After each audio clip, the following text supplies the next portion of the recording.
This is a place. This is the place?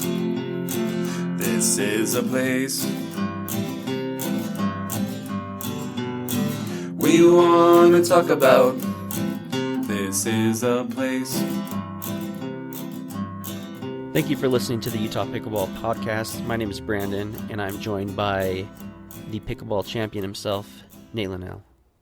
Champion? Self-proclaimed champion. Self-proclaimed. We have the number one podcast in Utah and the number one pickleball player in Utah, voted by Brandon's mom. Have you ever explored to see if there are pickleball podcasts? Podcasts? No, I have not looked into that, but I know there's a bunch of YouTube channels that focus on pickleball. Well, if there's not, I think we have the closest thing to a pickleball podcast because this is our second pickleball-related podcast, aside from you always talking about pickleball. Yeah, I'm not saying this is a bad thing. I'm just calling it out. I was actually thinking the same thing a few hours ago. I'm like, if it's not obvious yet that I like playing pickleball, then if you haven't heard, Nate plays a little bit of pickleball. Then you you're may not. think that is his full-time job, and you would be correct in that assessment.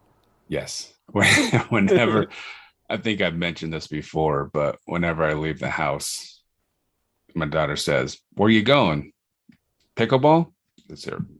That's where you're always going. She even she stayed home from school today because she was sick, and now that school's over, she's better, right? Typical kid. But you and I went to the gym earlier today, right? And as I was leaving, she just said, "Where you going? Pickleball?" Like, no, not right now. Maybe tomorrow. Not today, though. I am curious to hear how your children responded to your Easter Bunny outfit. Oh my goodness. I knew I forgot something. I in my mind for the last week, I'm like, I gotta wear my pink Easter Bunny outfit, pajamas, and I completely spaced it. Wow.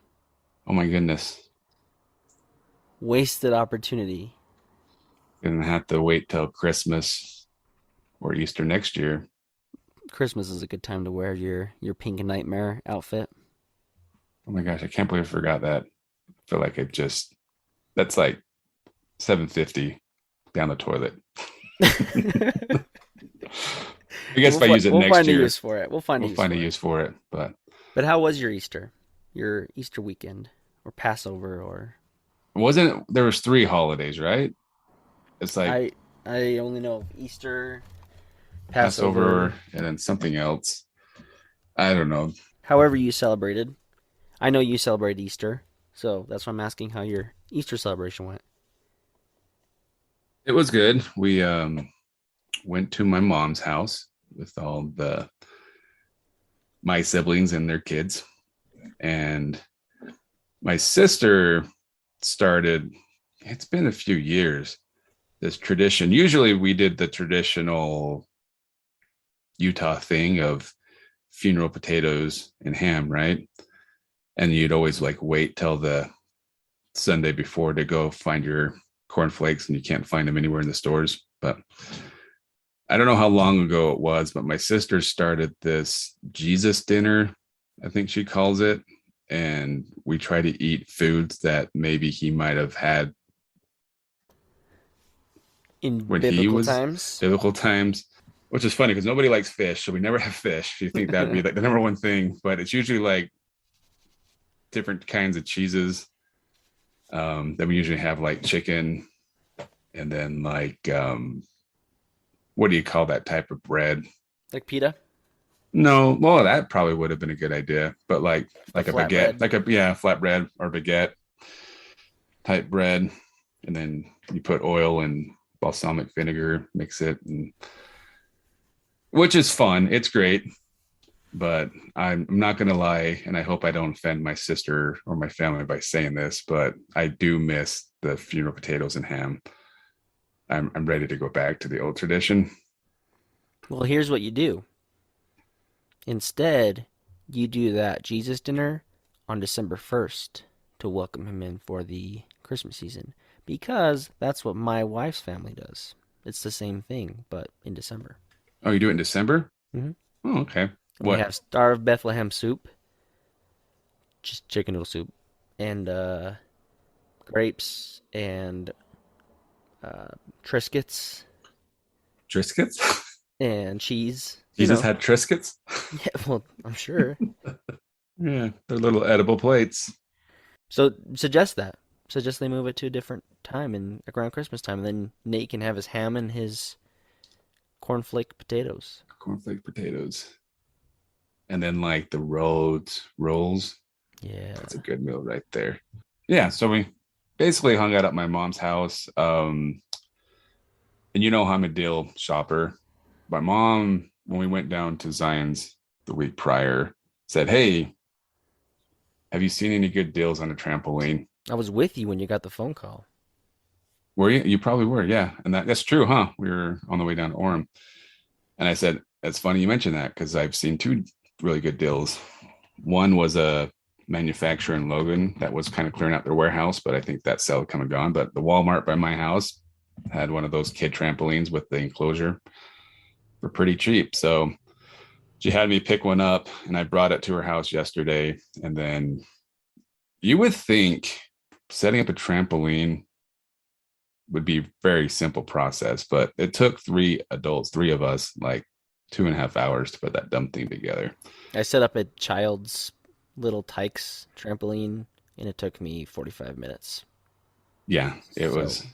I remember that with my trampoline in my backyard, which is now destroyed, and I have another one I need to set up. But they just don't make them like they used to because the ones we had growing up were a little bit more heavy duty. I mean, it was hard for you need almost two people to move it in the backyard. But these newer ones are a little bit on the cheaper end, and I feel like if I got a hold of it with two hands, I could throw it over the neighbor's fence. It's like that light compared to what we had growing up. But yeah, the one growing up was heavy duty, but it didn't take very long to set up. But these ones with the enclosures, man, it was it was a good time, and hopefully it's still working today and hasn't fallen apart.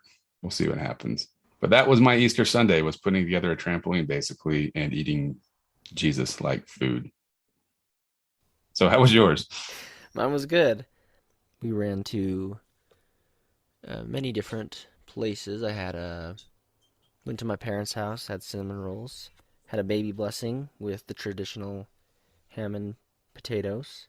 Went to my grandmother's house and had sloppy joes. I love sloppy joes. Don't you love sloppy joes? I haven't had a sloppy Joe. I don't even know how long.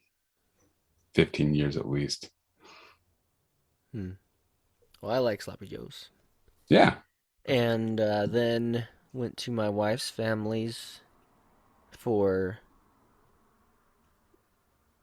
the traditional Easter meal and lots of pie. So it was a very, very busy, very eventful Easter.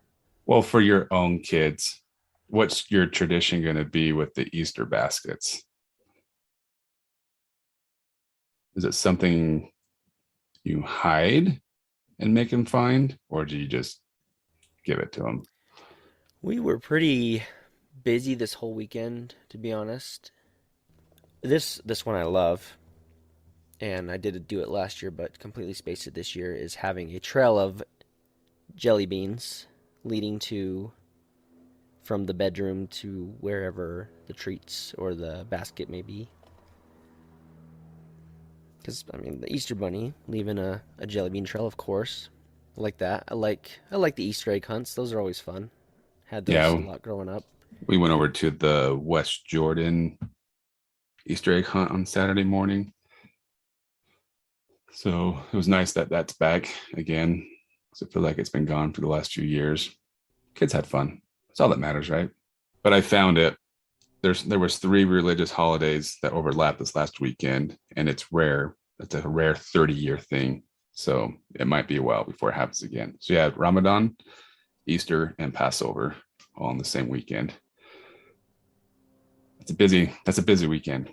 So, whatever you celebrated, Ramadan, Easter, Passover, we hope you enjoyed your festivities. Easter means spring, means semi-warmer weather. Utah still being a little bipolar with the weather, Yeah, it's but been it's been a but weird spring. It's been way weird. yeah, but the warm weather means good news for you and our subject and our guest for today, who is Matt Anselmo, talking to us about King's Court. So we're joined today with Matt Anselmo, who is the CEO, president, CFO, administrator, head referee, event planner, and head organizer for Kings Court, Utah. Did I grab all your titles correct there, Matt? Yeah, that's fine. You can wrap it all up in director. How about that? Director of Kings Court, Utah. So, Or just say King, the king of the King's Court. ooh, he's the I king like of that. Kings Court. I might have to make some business cards for that, Brandon, and put that on my business card. So before we dive into today's topic, which is Kings Court, Utah, can you give us a quick bio, Matt, of who you are, where you grew up, and what you've been doing for the last few years? You bet. So, I actually grew up in Southern California, so I'm not a Utah native. However, my wife is from Sandy, and I've had a lot of family that's from Utah. I have family who are administrators over at BYU. My brother went to U of U. My grandfather has been in, a key figure within the Utah landscape for decades. So we have a lot of roots in Utah, and my stepfather's whole family is from Utah as well. So even though I'm not from Utah, I do feel like Utah is home. So, but I grew up in Southern California. I went to high school down there, and then I left for a couple of years to serve a mission in North Carolina for my church. And then when I came back, I went to Arizona, went to Arizona State, graduated from there, and I took a job with Gillette and Procter & Gamble, and was moved around the country through the early years of my career. So first 10 years after graduating, I lived in multiple states across the United States, including Minnesota, including Seattle, including Ohio, North Carolina, quite a few cool places. And my wife and I always really enjoyed it because I have 4 daughters, and it gave us a chance to kind of take them around and let them see different parts of the nation. But now I'm here in Utah, and I came here really because we knew we had about time to settle down. My wife's family's here. I have a lot of extended family here, as I mentioned. And when my oldest daughter was getting ready for high school, we figured this is a good place to lay down our roots. And then in the industry I'm in, I'm given a lot of freedom to work remotely and to travel as needed. So it's been great. We've really enjoyed the time here. We live in Draper currently. We have family all over the Utah Valley, and it's been really a great adventure over the last 5 years. Being a part of the Utah statehood. So we love it. But I will say that the greatest probably opening is my work with and my passion for pickleball. So it was really interesting when I grew up kind of playing tennis, and obviously I used to play hours on end of ping pong. So, being a kind of paddle fanatic, I first saw pickleball and I kind of turned my nose up at it, like a lot of people do. I said, this sport looks really, really dumb. My wife actually bought paddles the Christmas before the COVID hit. And, I basically just kind of threw them on the side of the closet, didn't think much of it. And then I think we went out right after COVID, and we were tired of being house stranded, and we wanted to go out and do something. We opened up these wooden paddles that we got off of Amazon for probably like $30, and went and hit the ball around, and it was instantaneous. Immediately, I realized I was missing something really, really big. So that's kind of how I got into it. And then it was kind of funny. I started playing pretty heavy over the next month or two. I got a little better paddle. Then I tore my MCL, and I was out for another 3 months. So it was kind of like I got a taste of it, and I was down. And then, once I came back, I've been fully engaged ever since.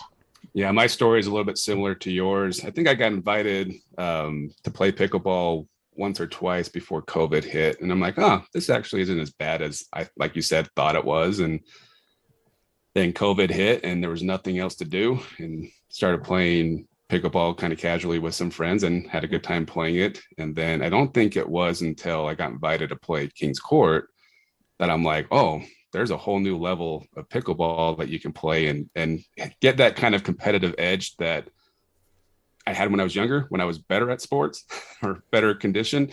Um, and it just kind of, for me, it took off from there, and then it became an addiction, right? So Yeah, and I'll say the real passion for me with the sport isn't just the sport itself, but we lived here for almost 3 years before I kind of found this sport, before I really got involved. And I always kind of felt like a fish out of water. Coming from Southern California, living in Utah, there's kind of some differences and sometimes you don't feel like you quite fit. And I was really hard making friends, I think, in Utah. For me particularly, that might not be for everybody, but for me particularly, it was a little bit more of a challenge. But I found that once I got engaged in pickleball, they became more than just acquaintances. They became friends of mine, and in some respects, a lot of people have come almost like a family to me. So there's an aspect of the sport that I am passionate about. It's not just the sport itself, but it's the camaraderie and the people involved in the sport that really, really motivate me. I 100% agree with you. Been trying to get Brandon to hop into the sport, but he's still on that page of it looks like a kid's game, right, Brandon? I've never said that. I will say that I have a little bit of a bad taste in my mouth for pickleball because it stole Nate away from basketball. That's true. But I think once I get into it, I played it for maybe a half an hour one time and I really enjoyed it. I'm just looking for that opening, but Nate's way out of my league, so he won't play with me. He's too busy playing the big leaguers. Nate's a great player, so it's good to have him on our team. I'm trying to keep up with Matt. Yeah, I don't know. You do great. You do fine, Nate. Yeah. So let's dive into what is Kings Court, Utah?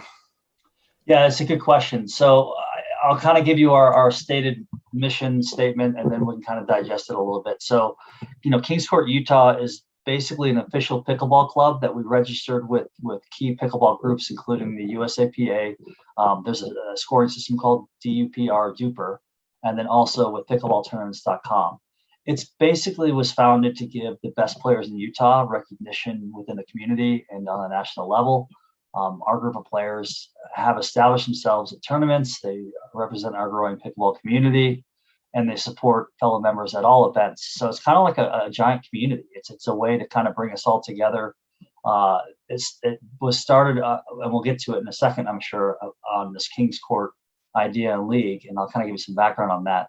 But really, it's morphed and grown into a giant community that has become one of the key lifebloods of pickleball within Utah. We currently have about 170 registered members. We've got about 500 players across multiple umbrellas in our leagues. And we are recognized at most events. We have a lot of club members that play at all different levels. We even had one of our members who plays pro. So, we were able to see some Kings Court, Utah within the PPA respect as well. So, we've had a lot of great success with our members, and they're very, very, very talented at the sport. They're some of the best players in Utah, and they represent us as a whole, and they also are willing to contribute back to the lower group and really kind of elevate the entire club itself.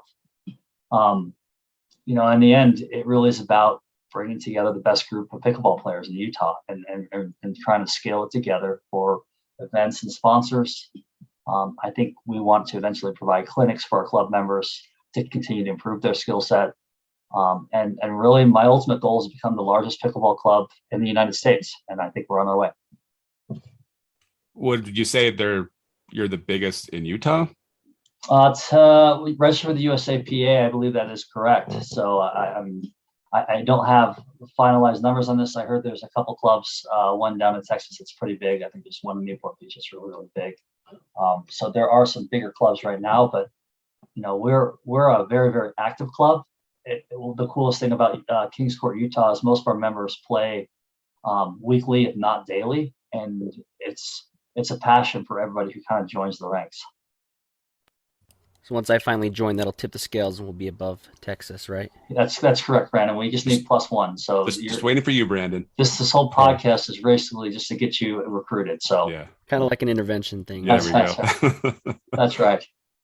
Well, Matt, how did you make that transition from just being a lover of the pickleball to creating this group and wanting to make it go further? Yeah, so a little history and background on this. The group was initially started from kind of like a summer league, and the summer league was based off of a ranking system that was played at basically a public court. So backing up even more, when pickleball started growing about 3-4 years ago, there was a group up in Farmington led basically by Greg and Landon Daly, who basically wanted to create some type of scoring system and ranking system for the players and giving them a chance to kind of move up and advance within their own group. So they came up with this kind of the scoring system, and then it was basically taken over the scoring system itself by two guys named Brian Gedris and also Brandon Janis, to find ways to really develop kind of a spreadsheet, Google sheet maneuver where people could enter in their own scores and keep track of their own scores to make it more interactive with players and be able to update and update the rankings significantly. I should call out that Landon has become one of the top pickleball players and coaches in Utah, so his passion is established. And then Brian and Brandon also lead some of the sabermetrics for Utah. Their work in trying to identify key metrics that will help pickleball players understand their game is being adapted by several pros as well. So you've got this group of really core pickleball professionals that are trying to grow the sport, and they created this league up in Farmington, and one of our players got word of it, went up there, and that's Ryan Wilson, and he went up and took a look at it and said, "This is amazing. We need to bring this down to Salt Lake County." So at the time, I think they had about 60, 70 players up there. When they brought it down, it was basically the summer right after COVID hit. The sheet was kind of rolled out to our league, and I was just kind of getting involved at the time. And I recognized immediately the genius behind this scoring system, and trying to find ways to really leverage it to grow the community and to bring more people in. So this is like I said before, was a time when I was becoming passionate about it. I was jumping in. This is where I met Nate. This is where I met a lot of other people, and the need for somebody who is very, very savvy with not only with understanding how to run leagues and to run spreadsheets and figure out ways to make it better fell really well into my skill set.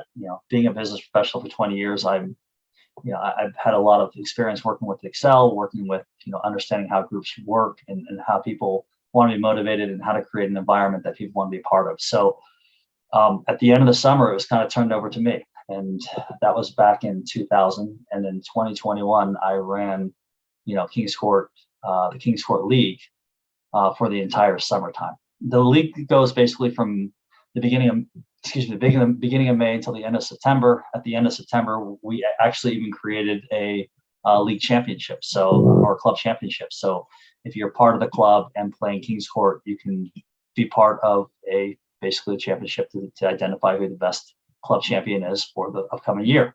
So it's been a transition. I mean, I want to tip my hat off to the individuals who started up in Farmington. I think that they had a really good idea. I think we brought it down to Salt Lake County and we blew it up. We basically went from, I think after 2020, we had about 100 active members. In 2021, we had almost 300 players by the end of the summer.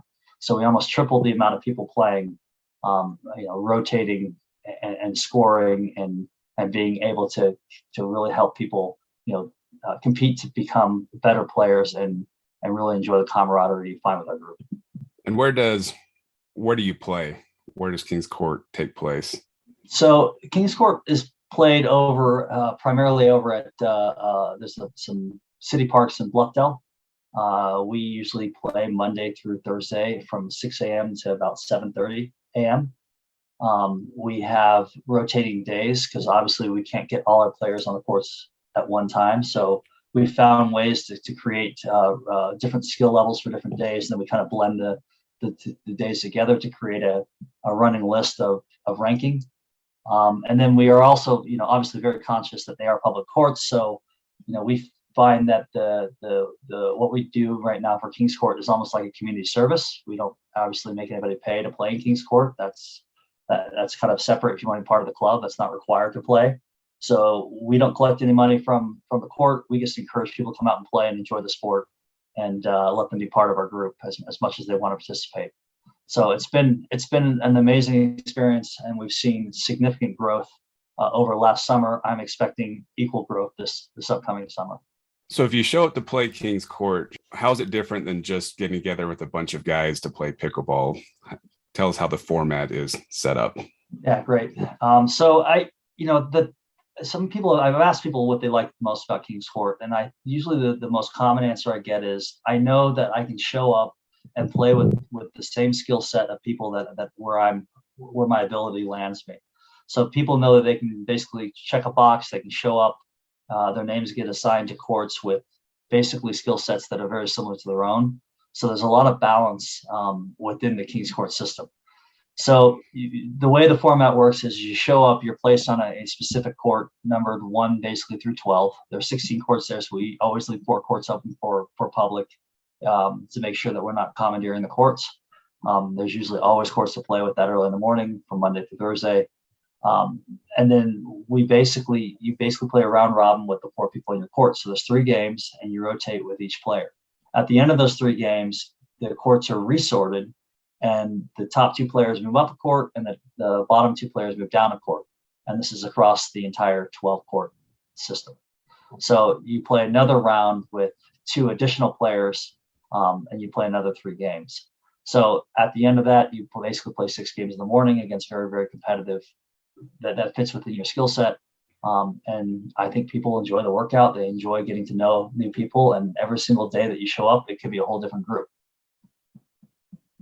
Yeah, and it's fun, like you said, playing with different people, different styles, playing within your skill set so that you don't feel like you're beating up somebody or somebody's beating up you. And the friendships you make is just awesome. Everybody, out of all the other sports I play, most sports, when you go play a sport, the person sitting across from you is the enemy, right? And whether you know anything about them or not, you automatically are supposed to hate them. Or pickleball, I don't feel like it's that way. Like, you can joke around, have a good time, and at the end of the game, be giving high fives and saying great job, and not feeling like you need to get revenge on that person. I'm explaining that correct? Yeah, no, I think that's true, Nate. I mean, that is one of the aspects of pickleball that everybody loves. It's funny, when I used to play tennis, you always kind of played singles. That was kind of the main event you played. You call your buddy up and you go hit the tennis ball with them. With pickleball, it's the opposite. You always play doubles. You always try to find ways to get 4 players together, because the game is so dramatically different from a doubles standpoint. It's much more social. It's much more enjoyable. There's a lot of joking around, but there's also a real sense of competitiveness too, if you want it to be. So you can kind of make the games and tailor them how you need them to be in order to either push yourself from a competitive level, or go out and have a good time with some of your friends. Hitting a basically a wiffle ball around, which right. is just fun. I mean, it's just enjoyable. Yeah, I feel like I'm an extremely competitive guy, but it's really hard for me to lose my temper in pickleball. But Brandon can attest that basketball, I can lose it fairly easily. So part of the reason why I quit playing. With pickleball, I guess one thing that I would see here in Utah versus somewhere like Texas, I imagine you can play just all year round in Texas, and here in Utah it's a little bit more of a challenge with the different seasons. How does that work? Yeah, so you'd be surprised the tolerance that our pickleball players will go out and play when it comes to a cold standpoint. Oh, I've seen Nate go out in very cold temperatures. My first winter here, it was before there's a place called Club Pickleball was established. There wasn't really any place to play in the wintertime. So I remember that we'd go out at, early in the morning, and sometimes it was as cold as 20, 25 degrees. And, we just throw on sweats, and by the time you know it, you're warmed up and you're enjoying yourself, and you forget how cold it is outside. So there's been some extreme temperatures where we basically go out and we want to go play and get better, because we're all kind of striving to develop our game. But I'd say last winter was a lot more enjoyable, because there's been some private clubs that have been set up. Club Pickleball is one of them. The Pickler up north is another one. And they're popping up, quite a bit too. I know Club Pickleball is expanding. I know Pickler's expanding. I know there's another place up north called The Kitchen. That's also an indoor place. And then a lot more residentials are building indoor courts within their homes. So you can usually find 1 or 2 residents that might invite you over to play. So you're finding that that people are adapting to the demand for the sport in Utah. I will say though that you're right. You can't play every day um, in Texas, and I'd say that probably the 4 states leading the charge on pickleball are probably Utah, Arizona, Texas, and Florida. Um, and you see Arizona, Texas, and Florida are all in that southern climate where you're not really impacted by the really cold. But I will say this: try playing in the afternoon in Phoenix, and you're going to rule that time out as well. So, there's still some heat that you've got to, you got to deal with, and you have to get up early in the morning to beat some of that heat. But I'm sure they'll tell you they'd much rather have that than having to be forced indoors. Well, that is a testament to it being so big here in Utah, even with the winter, because all the other states you mentioned, they don't have an off season. Like it's always just warm. It is always on, but I would argue that for a lot of our top players, there's no off season here either. I mean, it's with Club Pickleball that it's a facility down in Orem that has I think 17 courts. They're building another one up in Sandy with equal number of courts. The Pickler has expanded to Kaysville and also to, I believe, they're building one in South Jordan. We all really enjoy that aspect as well, that we can go inside and still play on an outdoor format, an outdoor surface. So that way, when we travel down, if we do travel down to other states for tournaments, we are prepared and ready to play on the same type of surface instead of like gym floors or using different type of balls. So we've had Devin, one of the owners of Club Pickleball, on our podcast as well, talking about Club Pickleball. Have you by chance talked to Devin about possibly in the winter times running a king court type tournament there? Or yeah, they do a format called Cream of the Crop. It's run by a gentleman named Chris Thackeray, and they do a very nice job of that. I'd encourage people who are looking for this type of kind of scoring format. They've got one similar down there too. We haven't thought that far ahead to do something in the wintertime. For us, the summer is really the key months, and then we might do smaller events in the wintertime that with our club members. But the King's Court format that we currently use has been basically pegged for the summertime. For the summertime, And I think a large of that is we're looking for numbers, we're looking for growth, and having memberships limit the amount of individuals that will come out and play. So that's one of the challenges with Club Pickleball is, and obviously they're a business, and we appreciate what they do, so they need to make money in order to keep the lights on. When you're talking about public courts, it gives people a chance to play that might have some barrier to cost. Someone like me, if I wanted to get involved, where would I need to start to become part of King's Court? Well, I'll give you my phone number after. No, but seriously, it's a very, very open community. So we've never turned anybody away that wants to play with our group, largely because we recognize we are using public courts and we want to be kind of a group for the public. So, we have skill levels from 3.0 all the way up to 5.0. We have some amazing players, and we also have some players that are beginning that are just equally passionate. And so it's a great group. And when you've got 2 days, 12 courts each, that's about 100 players every other day that are playing, you're going to find the right skill set and the right a group to kind of fit in with. The other thing I'll call out too is one of the things that we found is as we've expanded, we've kind of expanded our club impact as well. There's a King's Court, actually Utah County now being run down in Mapleton. They have about 100 members. That's kind of under our club umbrella. They use the Mapleton courts as well, and obviously provide a service for the community there. And then my wife actually runs a group called Queen's Court, and it's kind of a midday group for a lot of the women that want to get out and play that can't make it that early because they have responsibilities at home. Either they get the kids out to school and they want to still come out and play in the middle of the day. So they put together a format as well that uses the spreadsheets that we've developed and expanded and improved. So how do we start a not 6 a.m. King's Court? Well, Nate, you basically have to quit your job and have a lot of extra time. So for most of us, though, this is the only time that a lot of us can play during the week. We all have a lot of responsibilities from work, from family, and that 6 to 8 window is just so critical for us to get out and exercise before work starts. Nate's just thinking for himself. He just wants to sleep in. Well, my two of my nemesis in pickleball is 1 6 a.m. and then 2 wind, and then 3 would probably be the cold. But it's hard to get going at 6 a.m. And then by the time we're done with King's Court, I'm like, I'm ready to play, guys. Let's go. But everybody's going off to work and doing what they're supposed to do. But Well, Nate, it is what it is. You've got a great job too, Nate. Don't kid yourself. So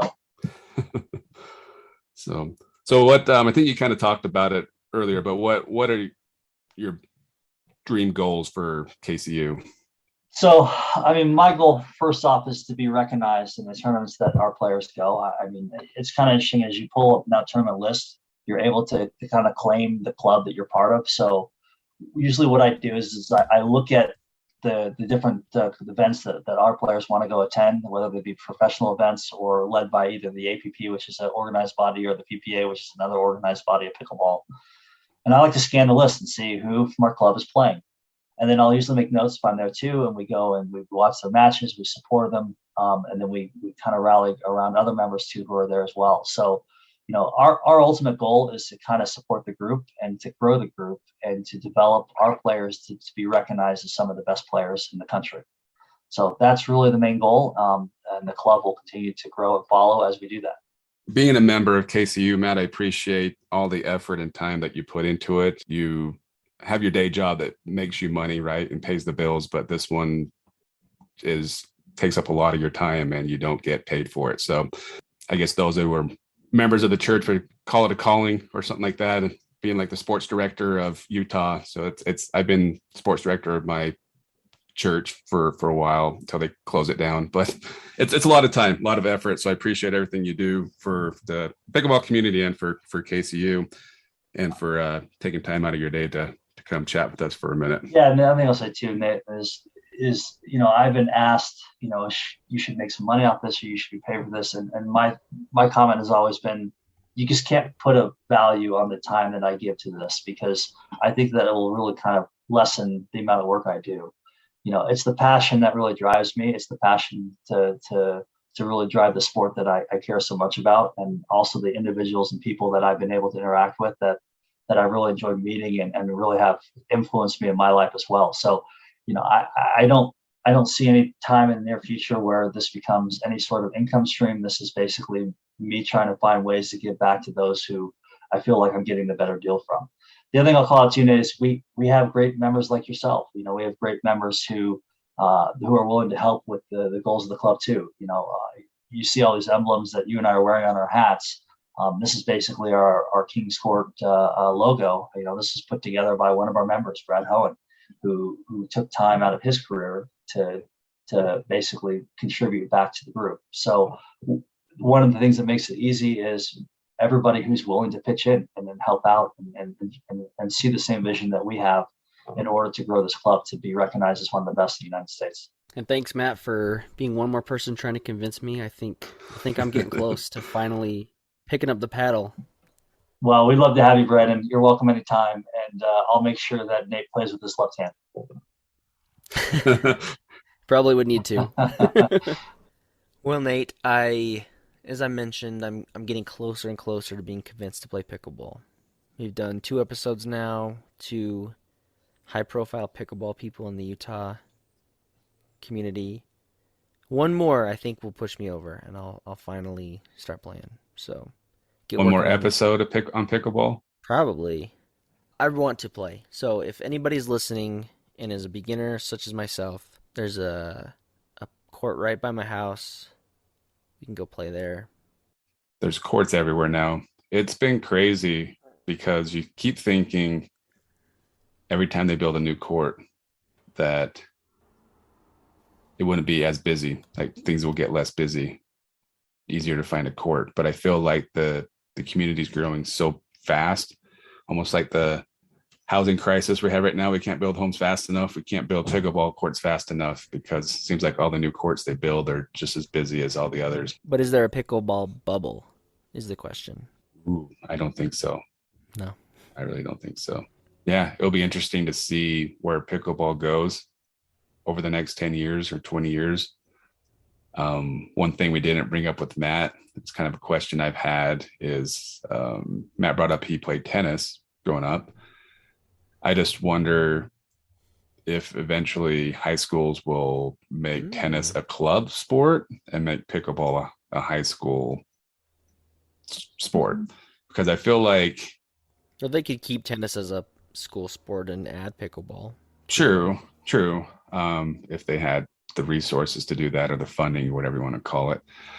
But I feel like most of the kids I know who play tennis in high school, it's because like they just needed kids to fill the team, right? And a lot of them didn't grow up playing tennis. They just picked it up in high school. And the learning curve from tennis to pickleball is huge. I think they say like 1 month of training hard in pickleball is equal to like almost like 9 months to a year of tennis training.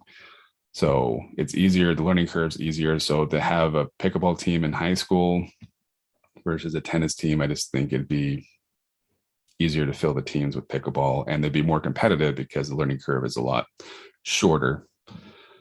And just wondering if that's something that would ever happen. We'll see. You need to go to the Utah Board of Education and present this idea. I was just there last week. Well, the Granite School. My daughter's saying at the Granite School board meeting. This is a perfect opportunity. You could have. I know. I tried to get them to give me the floor, and it didn't work. They wouldn't let me get up there. So Didn't you tell them who you were? do you know who I am? You know which podcast I am a part of? Yeah. You just lost. Big promotion, pal. You just lost tens and tens of views by not letting us talk.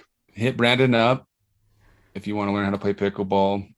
I'm more than willing to come show you the ropes, teach you how not to play pickleball, teach you the lingo, everything that goes along with it. And then if you are already into pickleball and you've been looking for a little bit more of a competitive game, I guess you could say, yeah, just check out the King's Court and see if something that fits what you're looking for. I just know for me personally, like I mentioned to Matt in the interview, is that I was playing kind of casually and I was having a lot of fun with it, but it kind of helped bring that competitive edge back that I missed having in my youth. So even though pickleball is not for old people, there's a lot of young kids that are playing and kicking butt at it. So did we do enough justice to sell pickleball? I mean, like I said, I'm almost convinced. Once we get all the guys who played basketball with us to start playing pickleball, then I feel like my mission is complete. Thanks for listening to This Is a Place podcast. See you next week.